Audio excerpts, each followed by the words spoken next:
Hello. This story is part of a series titled The Seattle Jijinas. Shortly after our move from Tehran to Seattle, Dad decided to remodel the back house where we were living. In many ways, this remodel was symbolic of the way Dad did things and the effect it had on our family. And I have to apologize in advance for the bathroom humor, but I just couldn't help myself. Welcome to Storytime with Kumars. My name is Kayo Jijina, and this is my story titled Meatball Curry. I hope you enjoy.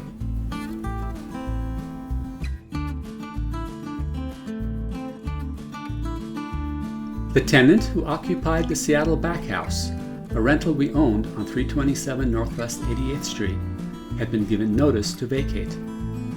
I was sorry to see the Nash Metropolitan leave the driveway. It would have been acceptable if he had left it behind, as I had taken a liking to it. For a 50s car, it was petite and looked like Donald Duck or Goofy might have driven it in a cartoon.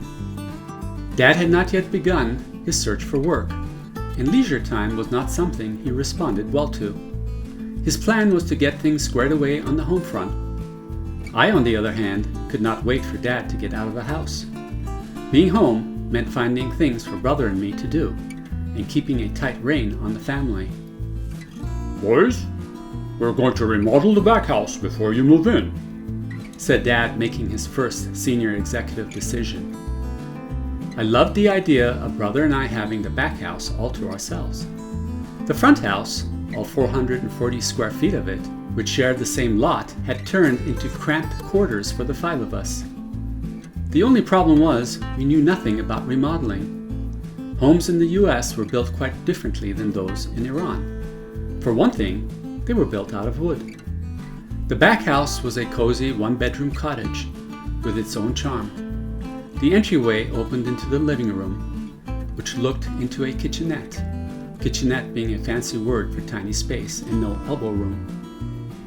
A doorway separated the living room from the bedroom, and if one wished to access the bathroom, you had to walk through the bedroom to get there. To me, the back house was habitable as is.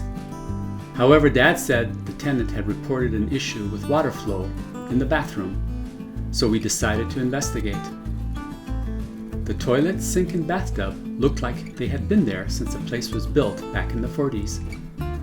With galvanized water pipes having a tendency to flake and clog with time, the sink and tub had taken on that sunset orange hue characteristic of its time. I turned the star-shaped porcelain handle on the faucet, waited a second or two before hearing the sound of gargling, followed by the spitting release of a brown, murky substance resembling that of chewing tobacco. Not a good sign, came the inner voice. Eventually, the water turned clear, and the flow was reduced to the size of a pencil. At that rate, it might take 15 minutes for the toilet tank to fill. Not as bad as Dad made it out to be, I said, looking in Brother's direction to see if he might back me up on this one. We walked outside to find Dad ahead of the game, poking around.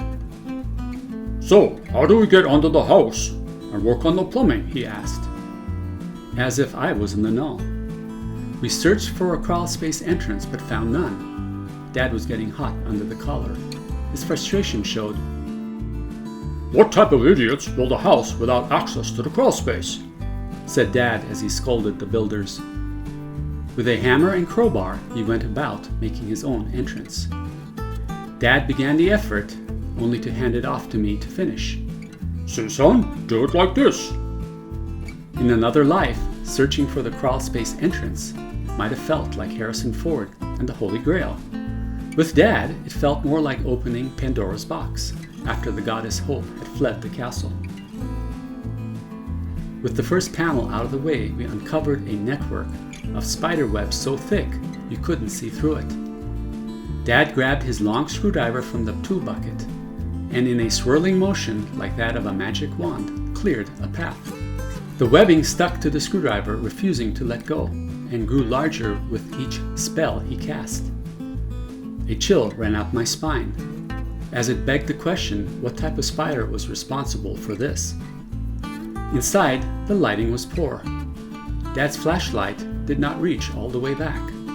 The opening was a little more than 18 inches square at the mouth to the entrance, and the building sat on cross beams, forcing me to crawl underneath it on my hands and knees, trying not to get dirty. I aimed the flashlight beam further in to take a look. There were wooden pillars mounted on concrete blocks, like fingers reaching up from the earth.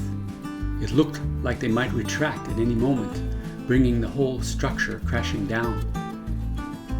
"I heard Seattle has black widow spiders," I cautioned, hoping the safety of his children might dissuade Dad from going any further. "Son, put on your dirty clothes and let's crawl in there and take a look." When Dad used the word "let's," it meant me. And that is how it all began.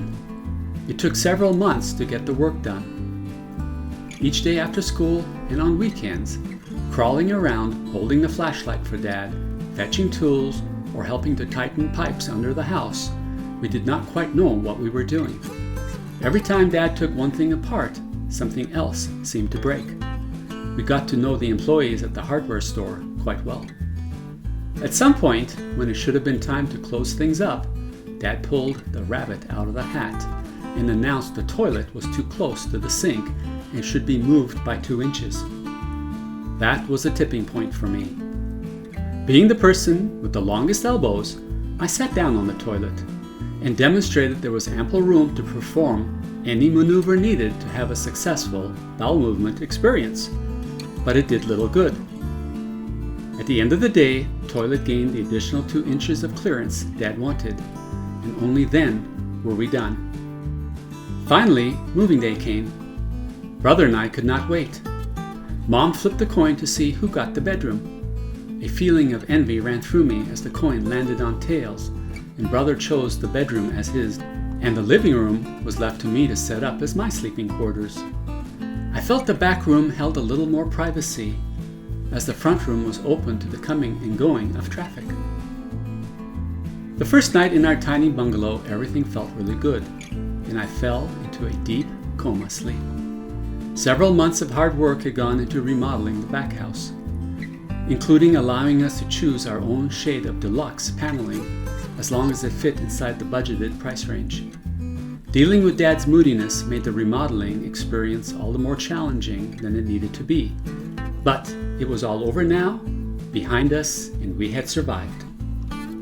As was the school day routine, Brother woke up, used the bathroom, got ready, and headed to the front house for some breakfast before leaving for school.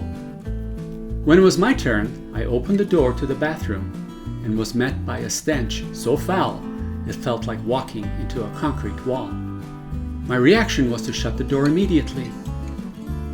But time was of the essence and I had to get ready right away. I recalculated my entry. Back in those days, Mom's cooking was super spicy hot because Dad liked it that way, and one often paid the price the morning after. I opened the door a second time and made a dash for the tiny, open, opaque window the size of a paperback novel. In between gasps of air, I brushed my teeth and prepared for school. I finally gave in as the fumes overcame me. This vintage of home had no air vent in the ceiling, and you were at the mercy of the outside air and an open window. A stiff breeze and the bathroom might have cleared in a half hour. As I sat down to use the toilet, an uncomfortable sensation came over me. A bed of steam rose up from the bowl, adhering to my backside, soaking me. Instantly I stood up. Something was wrong, very wrong.